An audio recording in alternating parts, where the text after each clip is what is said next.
Thank you. Thank you, Ms. Holland, and good morning, everyone. Thanks so much for coming out today. First, let me read a little bit of the bio for Dr. Hale Kushner. Many of you have already taken a look at this, but I think it's worth me kind of going over some of the high points. Sir, we're really happy that you're here today. Really appreciate your time. Dr. Hale Kushner was born in 1941 in Honolulu, Hawaii. During this period of time, his father was serving in the Army Air Corps, and he was just 6 months old when the Japanese attacked Pearl Harbor at Hickam Field, where the Kushner family was living. Hal later graduated from the University of North Carolina with a BA degree in chemistry in 1961. As he told me last night over dinner, he's got a long family history of UNC graduates. He received his MD from the Medical College of Virginia in 1966, and he entered the Army while a medical student in 1965, and he served his internship at Tripler Army Medical Center, and then later at the same hospital he was born in, from 66 to 67. He next received aviation medical training at Fort Rucker in Pensacola, Florida, where before deploying to Vietnam as a flight surgeon in August of 1967 with the 1st Squadron, 9th U.S. Cavalry, 1st Air Cav Division. Dr. Kushner was captured by the Viet Cong west of Tam Kỳ, South Vietnam on December 2nd, 1967. He spent the next 1,933 days in captivity in various prison camps, first in South Vietnam, and then toward the end of the war, he was marched up to the north, and he was released during Operation Homecoming on March 16th, 1973. After repatriation, Colonel Kushner served consecutive residencies in internal medicine, and then he saw the light and went to ophthalmology at Brooke Army Medical Center in San Antonio. From 1973 to 77, he left active duty on September 23, 1977, and joined the Army Reserve, where he later retired as a colonel on May 11, 1986. Dr. Kushner served a stint as a surgical fellow for the International Eye Foundation in Lima, Peru in 1976, and was a visiting surgeon with Project Orbis in Istanbul, Turkey in 1985. He served on a medical mission to Haiti in 1999, served in Punjab, India in 2001, and was a visiting surgeon in Tanzania in 2002. He was also a visiting surgeon in India later in February and March 2005, and was a visiting surgeon on a mission to Dominican Republic in February 2006. Dr. Kushner continues to practice now, and he was inducted into the Army Aviation Hall of Fame back in April 2001. I think that the term hero is often overused in society today, oftentimes talking about maybe a sports figure or celebrity, but they're not heroes, they're stars maybe, and stars tend to fade in the morning light. And this morning, we have a distinct honor and privilege of meeting a true American hero, Dr. Hale Kushner. Please welcome him.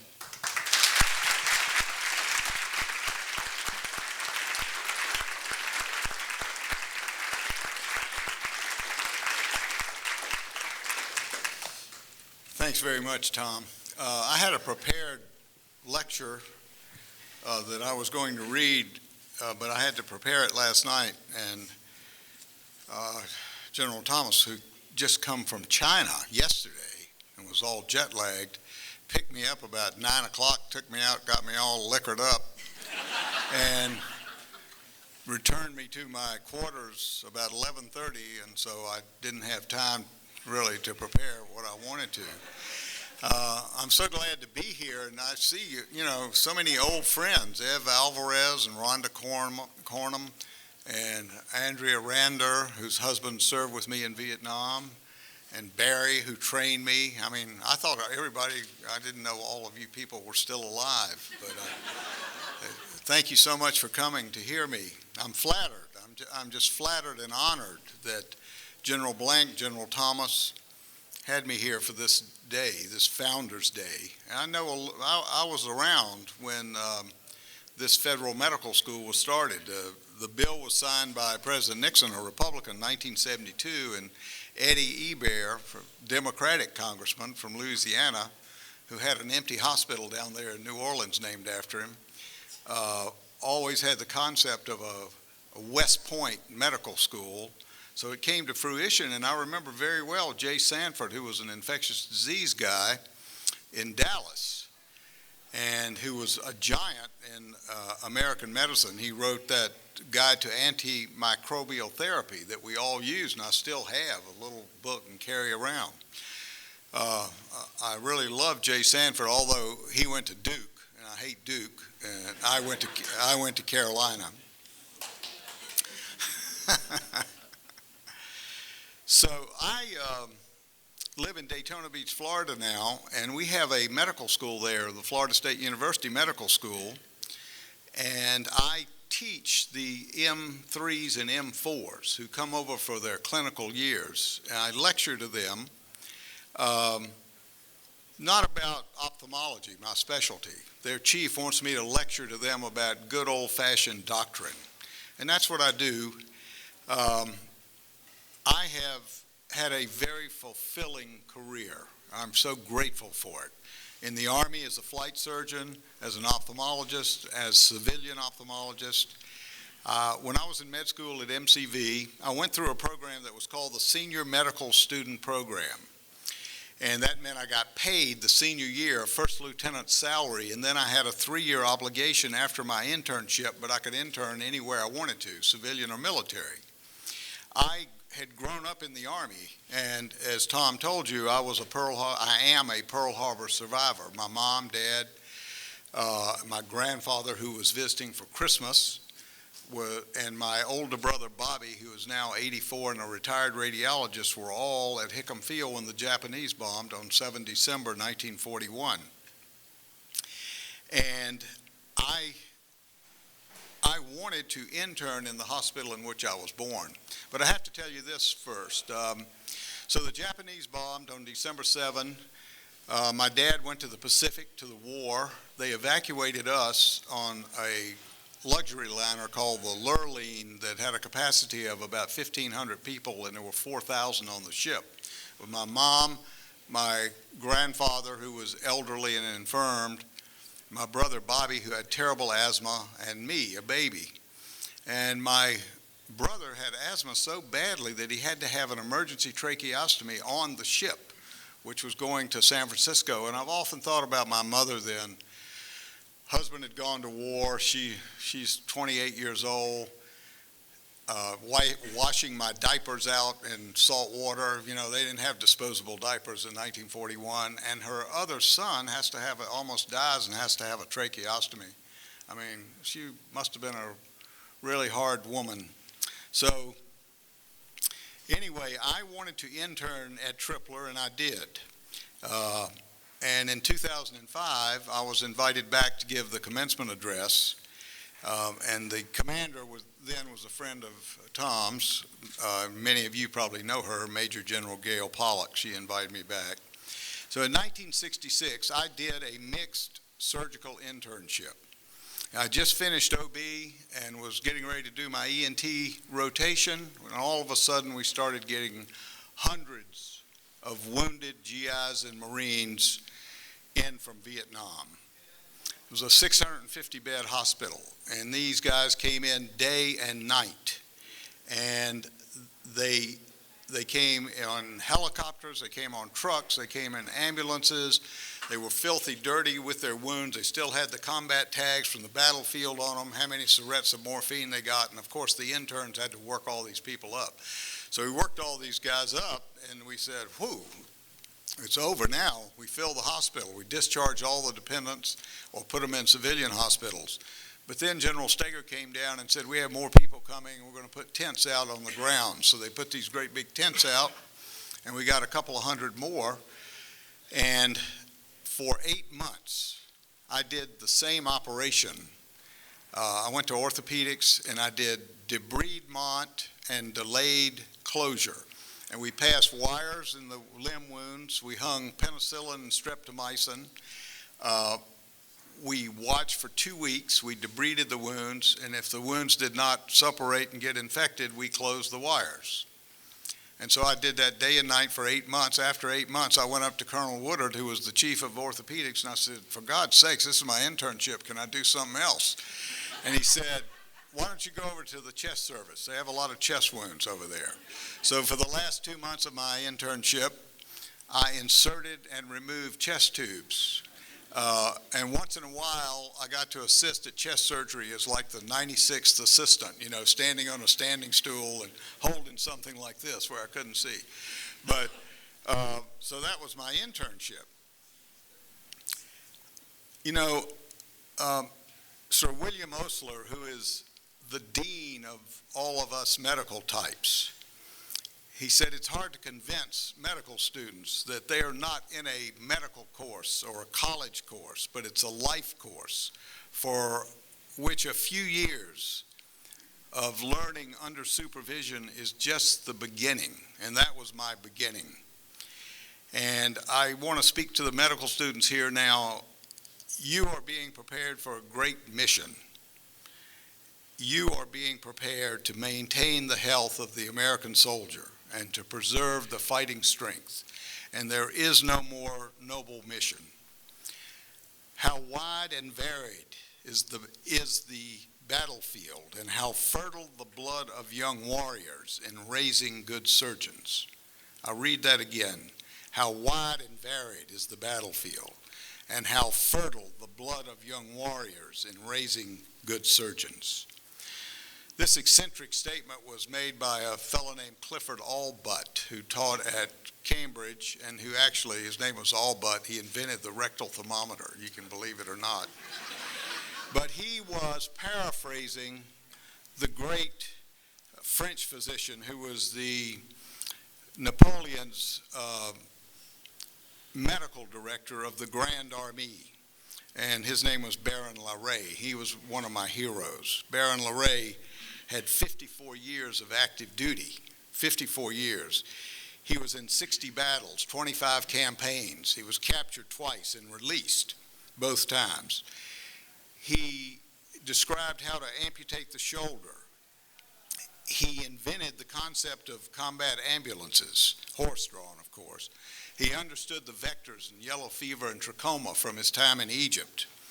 And he described how to ligate the femoral artery below the inguinal ligament, which is something that young medic in the riveting scene in Black Hawk Down should have known, if anybody here is old enough to remember that. We know that a lot of medical innovations come from the battlefield: blood banking, antibiotics, orthopedic appliances, burn therapy, prosthetics, these neuroprotective drugs for TBIs that have come from these Mideast wars. I learned a lot about that during my internship, and I learned a lot about soldiering and leadership because I saw General Krulak and Colonel Fenton go down day and night and meet these planes that came in with wounded soldiers and escort them to the hospital. And I watched how these Marines and soldiers would lie at attention when their commanding officers came by. And I really learned a lot. So after I interned, I did aviation medicine at Fort Rucker, which was really just starting up. And part of that was Pensacola, trained with the Navy at Pensacola. And then I went to Vietnam in August of 1967. And I went with a very storied unit, 1st Squadron, 9th Cavalry.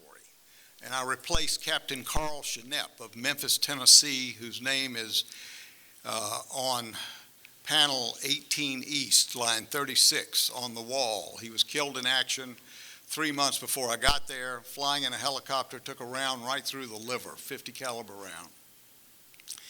Our unit was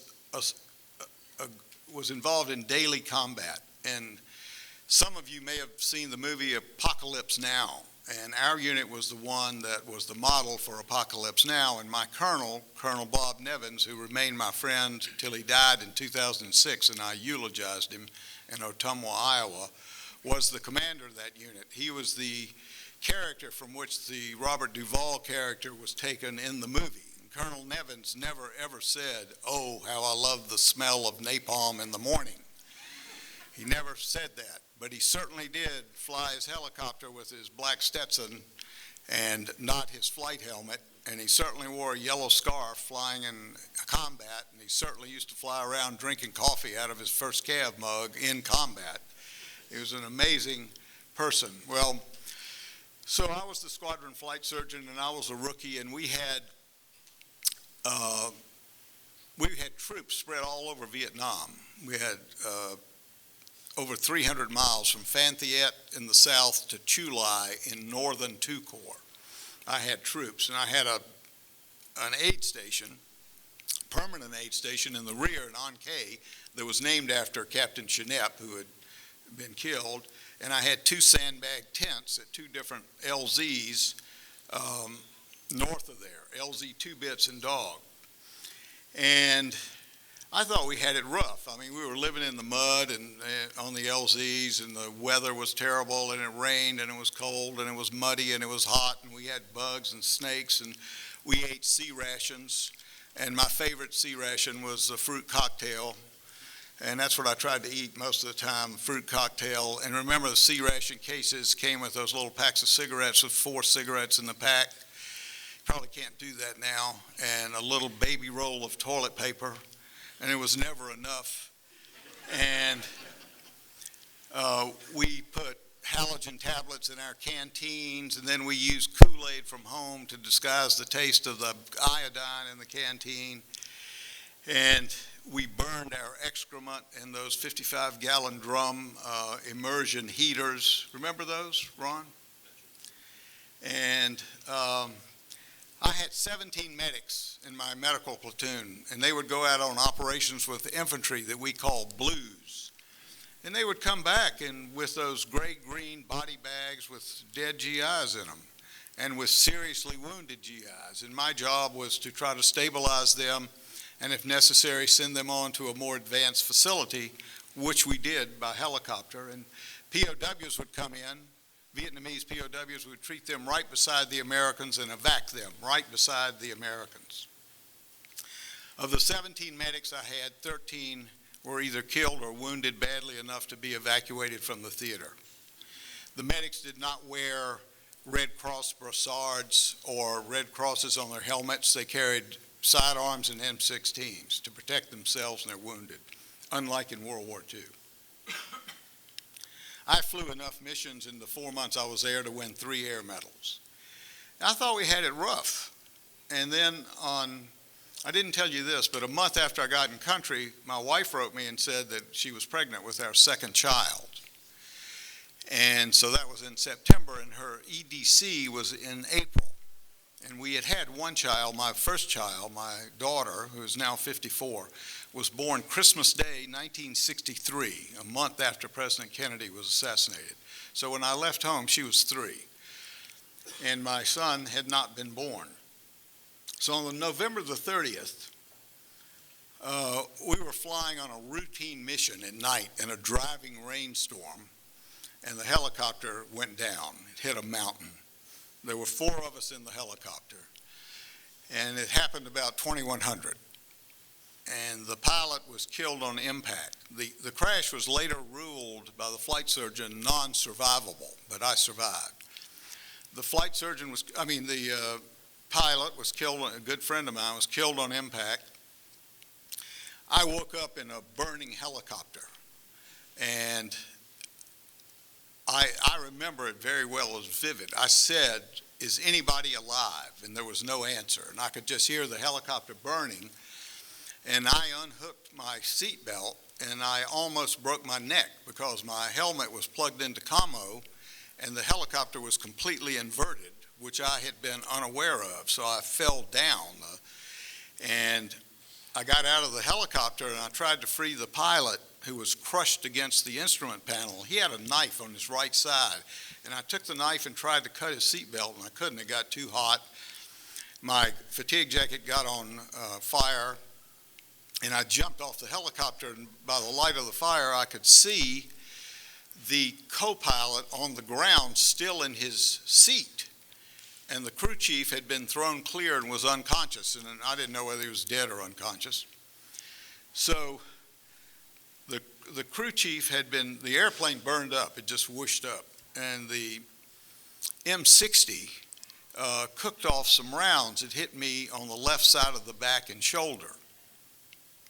And when I got out of the airplane for the first time, I recognized that my collarbone was broken on the left side, and that my radius and ulna were fractured in my forearm, and that I was burned, not badly, just my legs and back were burned. And I had these wounds from the M60, and I'd lost a bunch of teeth, and I didn't know how many. I just ran my tongue over my teeth, and they were a lot missing. Turned out to be 7. And I had some lacerations in my face and no glasses. So the co-pilot was in really bad shape. The tibia and fibula of his right leg were sticking through the nylon of his jungle boot, and he was in agony. So the crew chief woke up. I took that knife I told you about and cut some tree branches and splinted the co-pilot's leg with his boot still on with 2 army belts and tree branches, which became important. And we got the door to the helicopter and made a lean-to. It was pouring rain. We got under the door, and we stayed under there, the 3 of us, all night long. And at first light, I sent the crew chief for help. We thought we knew where we were. We thought we were 10 miles west of Friendly's. I thought I'd seen the lights of Highway 1 right before we crashed. So he never came back. And later, 6 years later, I learned that he had been found, the crew chief, shot dead and submerged in a rice paddy just about 10 miles from the crash site. So we had no equipment, we had no supplies. We had 1 .38 pistol. We had 2, gave 1 to the crew chief, and we had 6 rounds of ammunition. And no food or water. It was raining. We had rainwater that we drank off leaves, and we wrung out our fatigue jacket and drank water. And on the morning of the 3rd day, the co-pilot died. Brave young warrant officer, Griffith Bedworth, New Haven, Connecticut. Came from a very fine family. His dad worked for the Gant Shirt Company. Anybody remember that? Up in New Haven. And he had wanted to serve his country, had dropped out of school. But anyway, when he died, I left the crash site. And I had tied my left arm to my body with my army belt in a makeshift Velpo dressing. You know, I told you I had all that orthopedics the last 8 months of my internship. So I made this Velpo dressing, and I negotiated down the mountain. And it took about 4 hours. And when I got down to the mountain, I looked up and I saw helicopters hovering over the site. I went, oh, God. But there was no way I could ever make it back up. I was weak and sick and wounded and festering. And so I walked about a mile down the road, and I saw a peasant in a field, and he ran up to me. He said, Dai Wee Bak Si, which means captain doctor in Vietnamese, because I had my captain's bars and my caduceus on my fatigue jacket.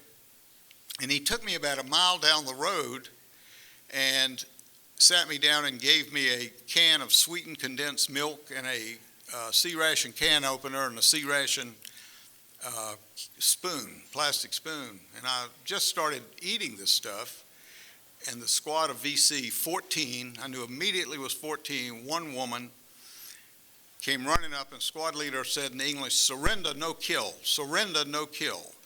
And I put my right arm up, and my left arm was tied to my body, and he shot me at close range with a carbine, M1, a U.S. carbine. It was actually, I found out later, an M2. It was automatic.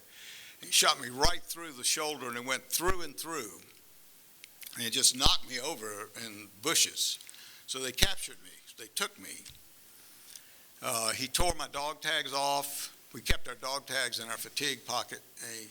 He took a medallion that meant a lot to me. My father had given me this medallion that had a St. Christopher's medal on one side and a Star of David on the other, and when he gave it to me, he said, this will keep you safe. And they tore that, and I showed them my Geneva Convention card, which was white with a red cross, and they tore it up, and the guy said, no POW, criminal, no POW, criminal. So they took my boots, they tied me very tightly with commo wire, and they marched me for 30 days, barefoot. And the first day they took me to a cave and tied me to a door, and a young man beat me with a bamboo stick. And it was a really rough 30 days. Incidentally, they found the crash site the day after I was captured. I was captured 2 December. They found the crash site 3 December.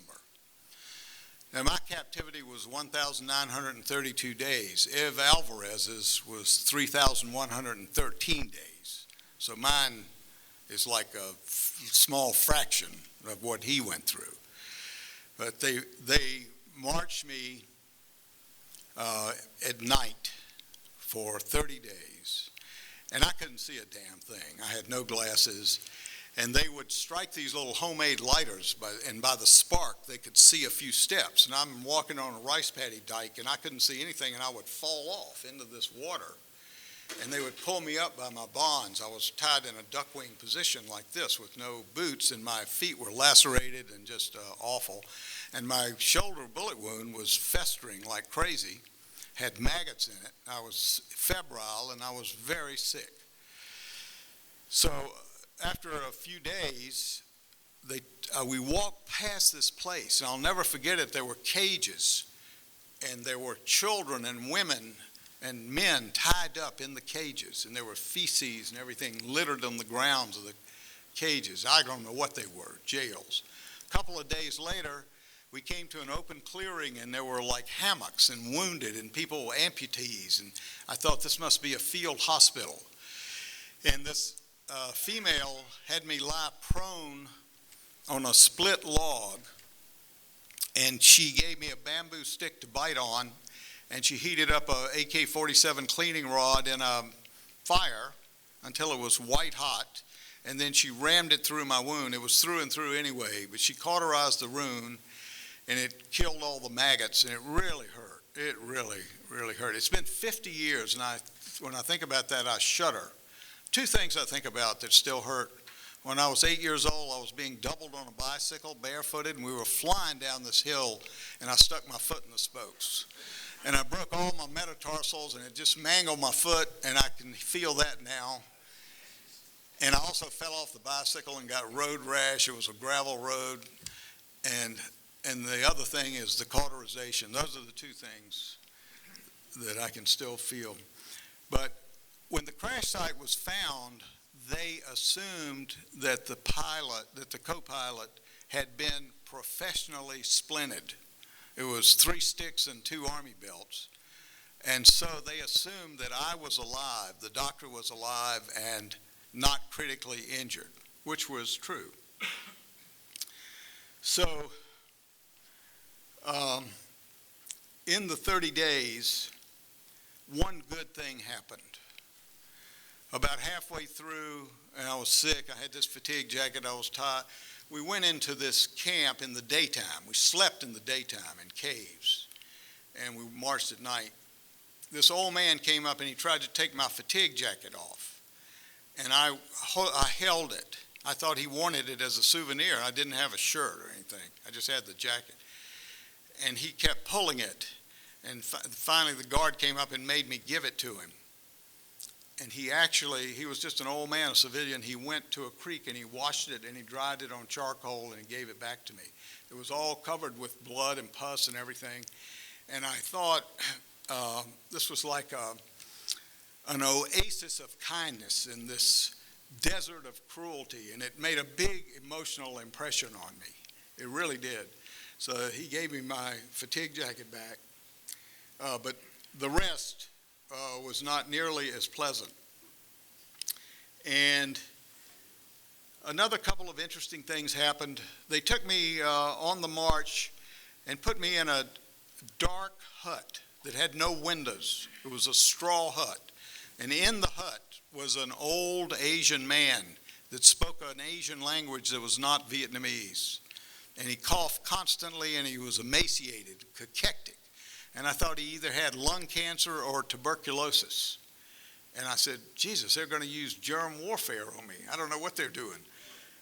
And they kept me in there for 2 days. And at the second day, this North Vietnamese officer, the first one I had seen, had rank on his collar, had 2 stars, which I think means he was a first lieutenant.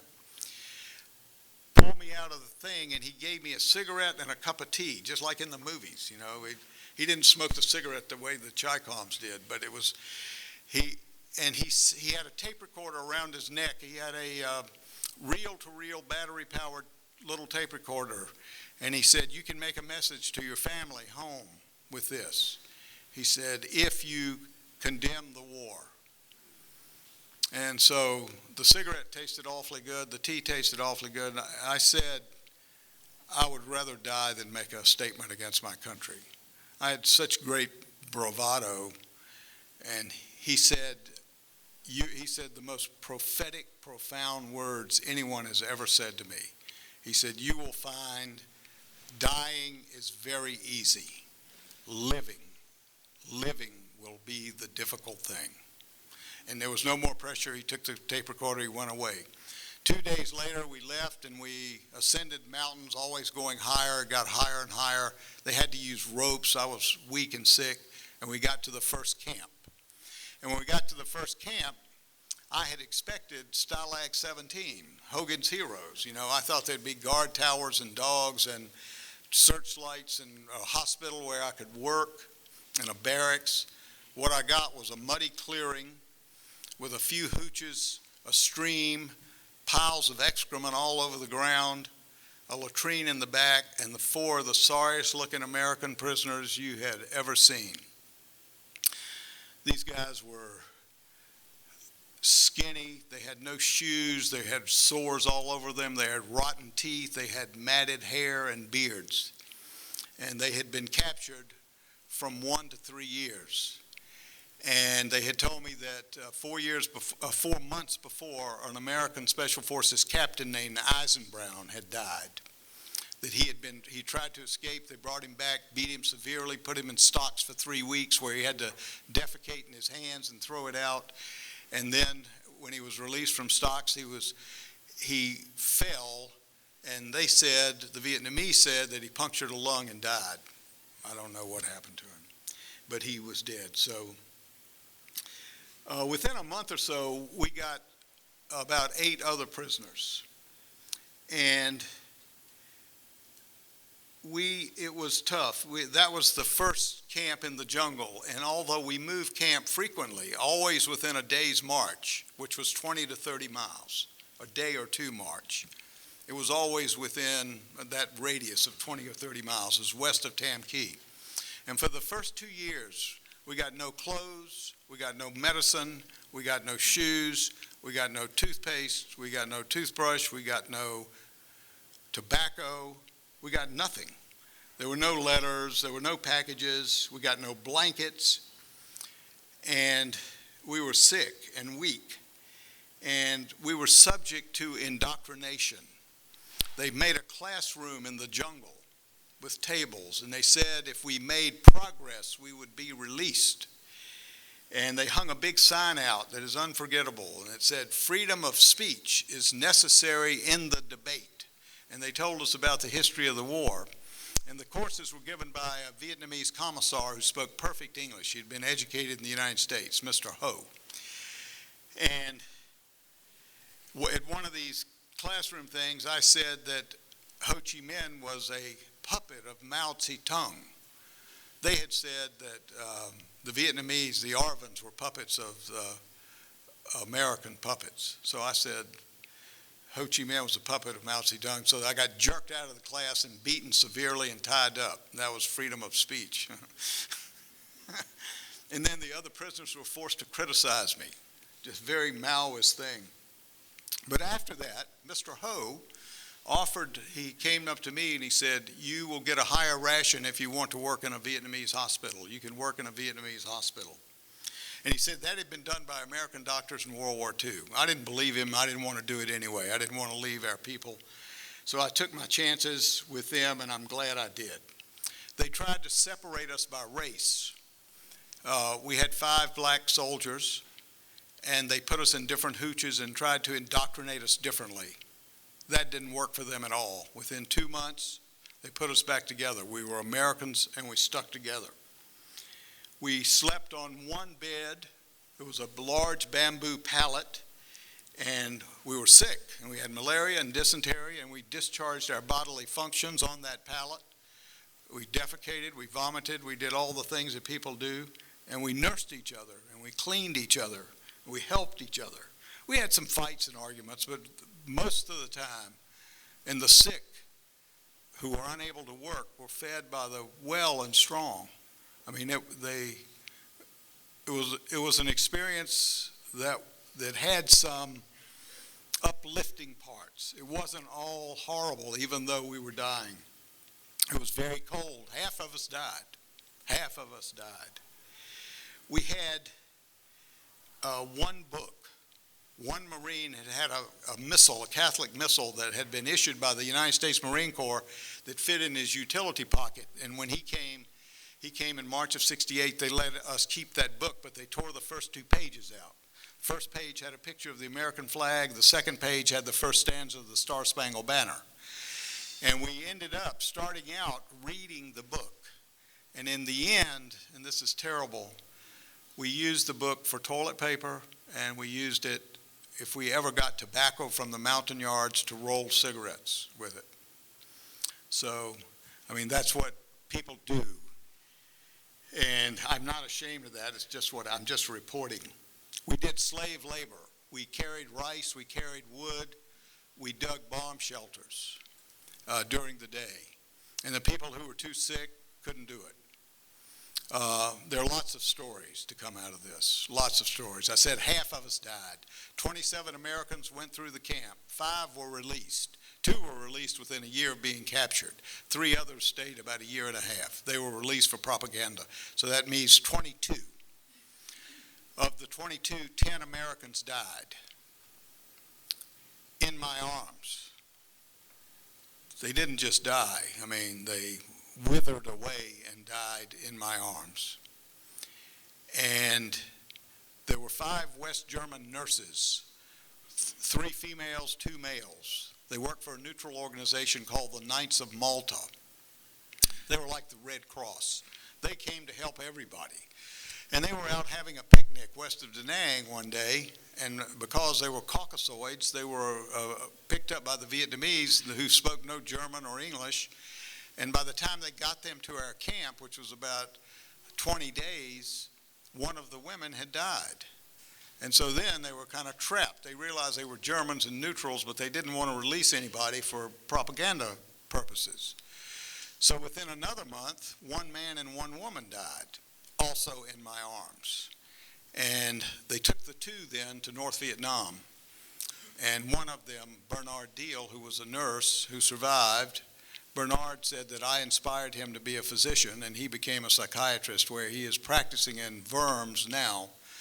And like most psychiatrists, he's a little weird, but he is a good guy.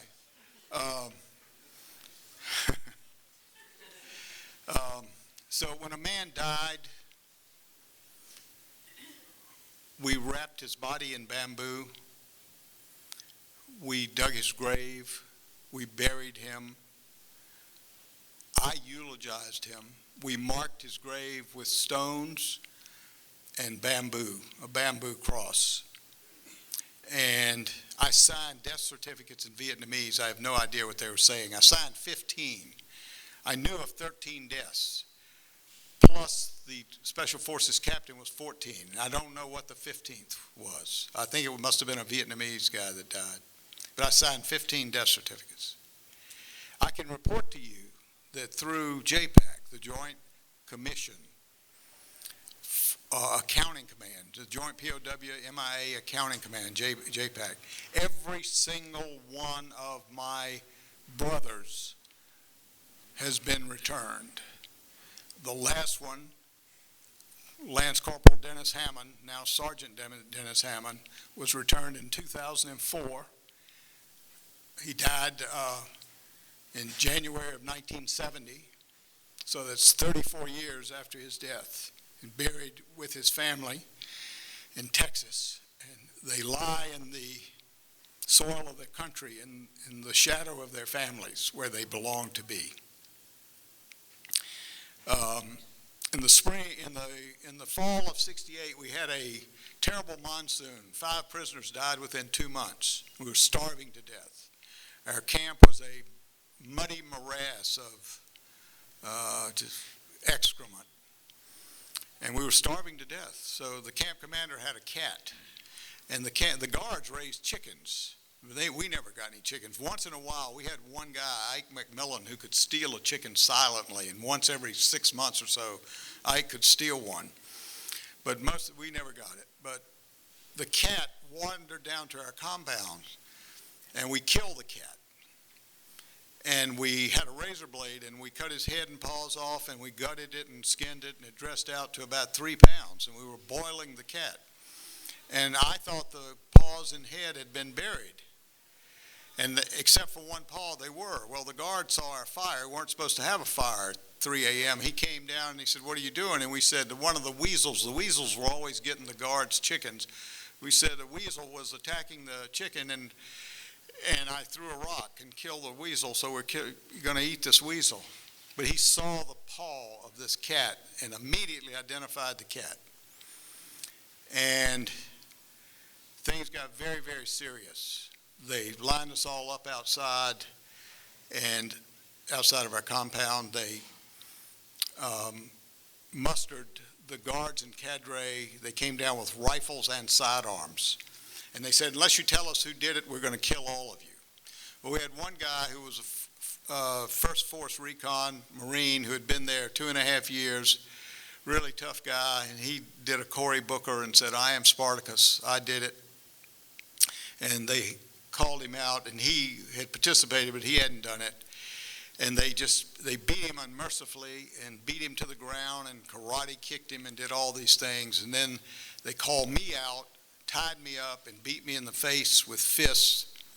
I did not fall down, and they tied me up very tightly, and they put the carcass of the cat around my neck and hung me from the rafter of a hooch like this by my hands with the carcass of the cat. And I was so nuts, I thought they were going to let me eat the cat. And Russ, the guy who had been beaten so badly, was unconscious. So they kept me hanging for a day, and then they took me down and they tied me to a tree for the second day. And my wounds were so tight that my hands were numb and very swollen, and I thought, God, that's the end of my surgical career. But they recovered. And I had to bury the cat. Russ never really regained consciousness. He died 3 weeks later. He was in and out. And the last 3 or 4 days of his life, he was in coma. And I was sitting on the bed holding his head in my hands, and I have an eyewitness, Sergeant David Harker, Lynchburg, Virginia, who was with me. And a few minutes before he died, we had a kerosene lantern, a little light. He woke up, he focused his eyes, he looked right on me, right at me. He said, "Mom, Dad, Sis, I love you very much. Box 10, Dubberly, Louisiana." And then he died within minutes. And we buried him. And, when I got released in March, I went on convalescent leave for 4 months. I went to see his dad in Dubberly, Louisiana, sat on the porch with him and drank beer, told him about his son. And I went to see 4 of the families of men who died. I went from Long Island to California, and I called all the rest of them, and only one mother in Danville, Illinois, didn't want to talk to me, but the rest were so grateful and so gracious that it really was a wonderful thing. I drove around the country before I went to work for Barry. In 1971, I have to tell you this. Am I overstaying my time? You're good. I want to tell you a good story. In 1971, the Vietnamese celebrated Tet, and when they did that, they invited the Montagnards. We had these Montagnards living around us that helped the Vietnamese, and they were very primitive. They were Aborigines. They wore loincloths. The women went bare-breasted. They carried crossbows and spears, and they helped the Vietnamese here. Sometimes they helped us, but they invited the Vietnamese to this Tet celebration. They killed a water buffalo, and when they did that, they would give the prisoners the parts they didn't want, the eyes, the lips, parts of the face, and they would chop up the water buffalo and give us the skin with the hair on it and the subcutaneous tissue and fat, and we would cut that off and boil the fat and eat that. So this particular time, they gave us some peppermint candy. We had not had sugar. This is Tet of 1970. We had not had sugar in 2 years, and we were starving. And they gave us about 30 pieces of individually wrapped peppermint candy. And the Montagnards brought this guy down, and he was afflicted. You know, he had like cerebral palsy. He couldn't see well, and he couldn't walk well, and he was mentally retarded, and they shunned him, and the Vietnamese shunned him. So he wandered down to our compound. And somebody, it wasn't me, said, let's show this guy what Americans are like. Let's share our candy with him. At that time, there were 14 or 15 of us. We had about 30-some pieces of candy. So we sat around in a circle, and we dealt the candy out. We divvied it up like cards, and we counted him in. And he got 1 or 2 pieces. I have never been more proud of being an American, that we had nothing, and we shared it with somebody that was in bad shape. So things got worse and worse in the camp. The Vietnamese thought we were all going to die. And then the camp was discovered, and we were in an arc like a B-52 raid in February of '71. And that's the most terrifying thing that you can imagine. I mean, shrapnel as big as a man is flying around. Trees are uprooted. The noise is deafening. Your ears bleed, your nose bleeds, you get knocked unconscious by the concussion, even if you're not hurt. It's just incredible. And it's like, no, it's going to last forever. Boom, boom, boom. And none of us were terribly hurt.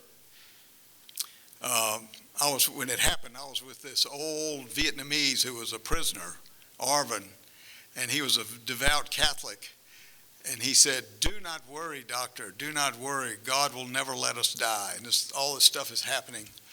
And I laid on top of him in this hole, and we survived. But I wasn't so sure God wasn't going to let us die. So they said we're going to North Vietnam. They divided us up into 6 and 6. There were 12 survivors, 6 fast and 6 slow. I was in the fast. They gave us rice to last for about 2 months. And we had a hammock for the first time. They gave us a hammock made out of American parachute silk that they made. And they gave us sandals. And we had 1 pair of pajamas. And so the first 2 or 3 weeks, we marched about 20 miles a day out of the mountains, and it was very difficult. My knees swelled up like volleyballs, and it was marching all day. I didn't know whether I could make it or not. But once we got out of the mountains, we got to the Ho Chi Minh Trail, and it became much easier because they had way stations about every 15 miles, 12 or 15 miles. And the way stations were dug out, and there were places to cook rice, and you could hang your hammock on hooks and stuff. And it was, like a Motel 6. And we cooked our rice, and as we walked, we ate the rice, so the rice got less and less, so it became a lighter load, and it really got much easier by the time. But we were shackled at night. They put leg irons on us and shackled our hands at night. And we saw people going both ways. It was very interesting, people going both ways. When they found out I was a doctor, people come up to me all the time, Vietnamese, what's this, what's that, and showing me interesting lesions.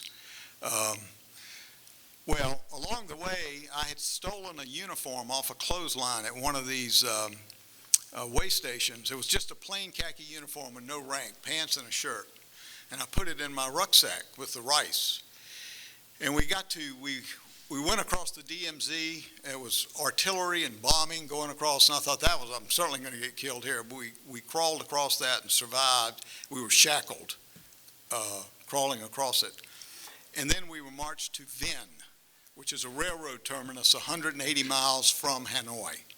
When we got to Vinh, there was Operation Long Song 719er. Do you remember that? That was a Laotian. That was an operation incursion into Laos by the Arvins in the spring of 1971.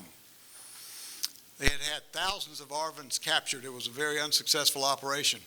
So they had this railroad boxcars. They were putting these Arvins in, and they put us in, 6 Americans in with them. And I thought these guys were going to kill me, but so I was packed in this boxcar. It was 180 miles, and it went for 18 hours. 18 hours. And I folded my uniform, and I slept on that uniform in the boxcar. So when I got to North Vietnam, I took out the uniform, which was pressed, and I put it on. I wanted to come out of that train. I wanted to look as if I had some dignity. I did not want to look defeated.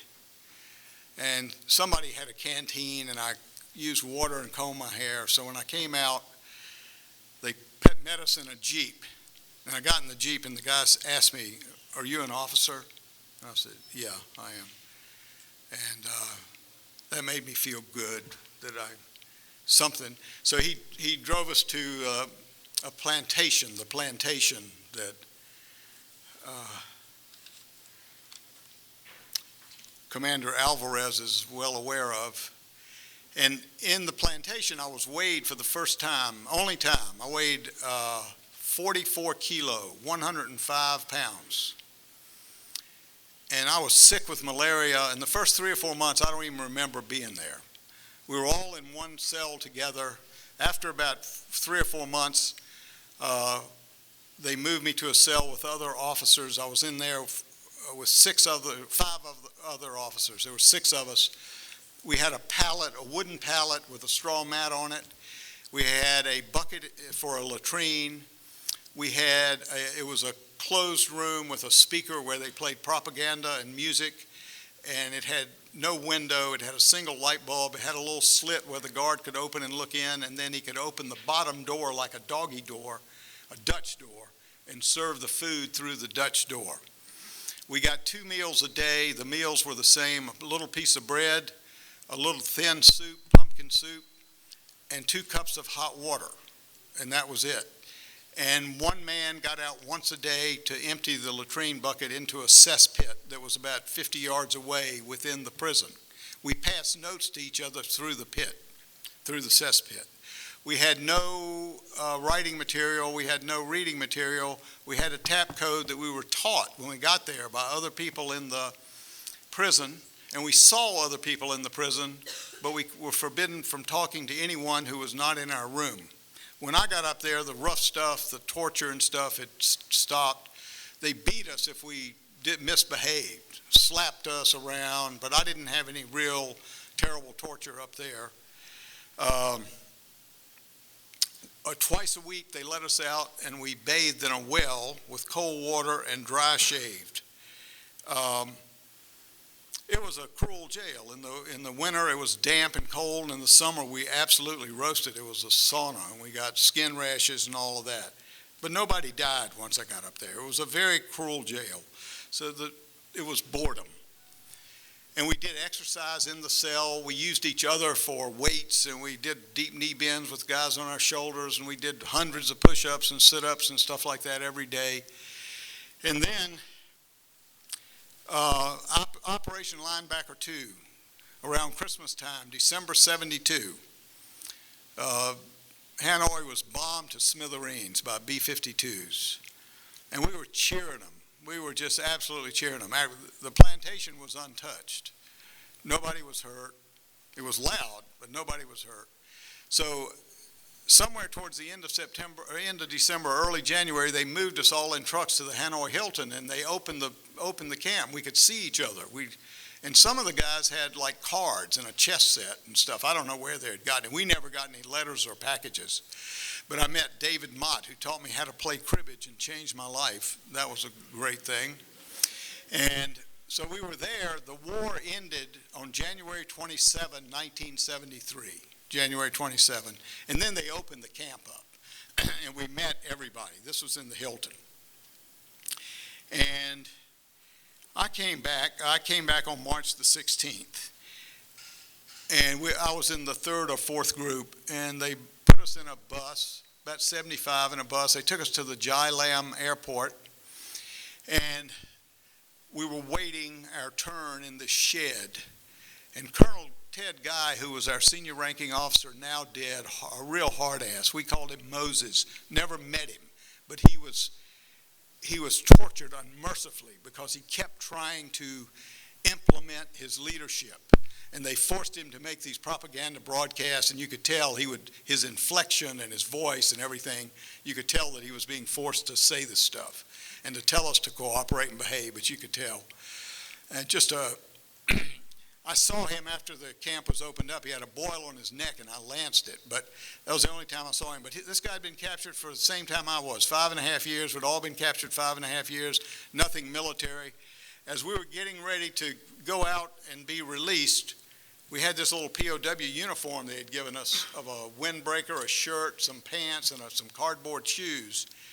Colonel Guy lined us all up, and he said, I want every man to unzip his windbreaker 1/3 of the way. I want you to carry your little overnight bag. They gave us an overnight bag that we could put our pajamas and sandals and stuff in, souvenirs, in your left hand. And when you march out, I want you to march, and I want you to look like soldiers. But we didn't march out together. They called us individually.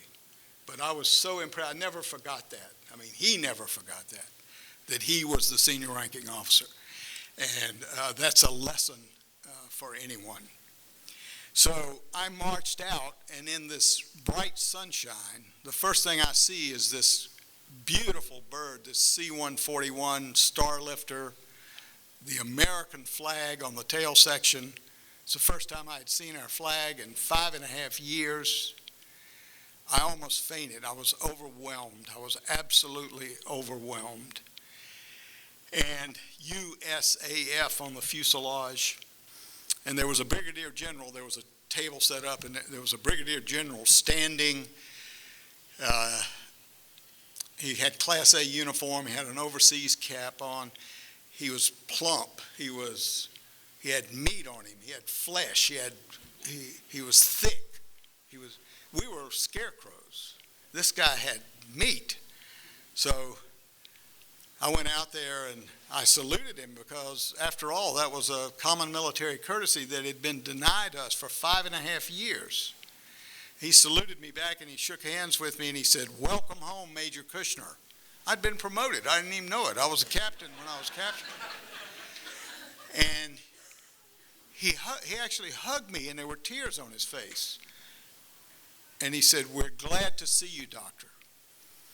And then I had an escort who came, Army escort. He came and he hustled me on the C-141. They had these Miss America flight nurses on the C-141. They were all 6'4", looked like Icelandic Airlines, and so we got on the plane, and I went back to Clark Field, and I was there for 3 days, and they made me a temporary bridge. I didn't have any teeth, and they gave me some glasses, and they did some things, and I got to call my family, and then I went back to Valley Forge, the hospital closest to my home of record. And I was in and out of the hospital for 4 months. I was on a casualty status. I had 4 surgeries, had malaria, dysentery, malnutrition, protein deficiency. I had everything. I had bowel surgery. I had sinus surgery, had some kind of sinus surgery. I had some GU surgery. So I wanted to go back to duty. I really wanted to go back to duty. And in August, I did. I went back to duty at Fort Sam. And I worked for Barry, an internal medicine residency that was made just for me. It was a little over a year long, and then I went into an ophthalmology residency. And then I was just very fortunate. I went into civilian life. Practice has been so successful. I've just been successful beyond my wildest dreams. I've never advertised. I don't ride in parades. I don't open shopping centers. I've just been a very successful doctor. I tell the medical students that I lecture to that they should read this little book by Viktor Frankl. Viktor Frankl, Man's Search for Meaning. Viktor Frankl was an Austrian psychiatrist who was put in Auschwitz. And he described in great detail what he saw in Auschwitz. He was there for 3 years. He survived. His whole family was wiped out. He got out and he went to New York, and he had a very successful psychiatric practice in New York City. He was a great observer, but his philosophy is, and it meant a lot to me. I've read this book 6 times. Boiled down, it says, we all suffer. Everybody suffers. Life is suffering. The point is to be worthy of your suffering, to make your suffering count for something. And I hope I have. Napoleon said that the attributes of the good soldier, the first attribute is not bravery or courage. It's the ability to suffer and endure. And that is certainly true.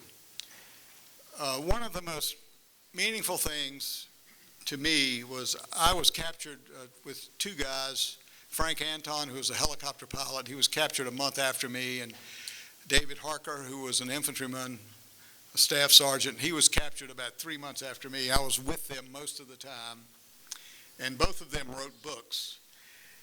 And Frank said, he said, Kushner was, in his book, was forbidden to practice medicine. He was offered a better life in a hospital. He refused. But at great personal risk, he found ways to save lives and alleviate suffering.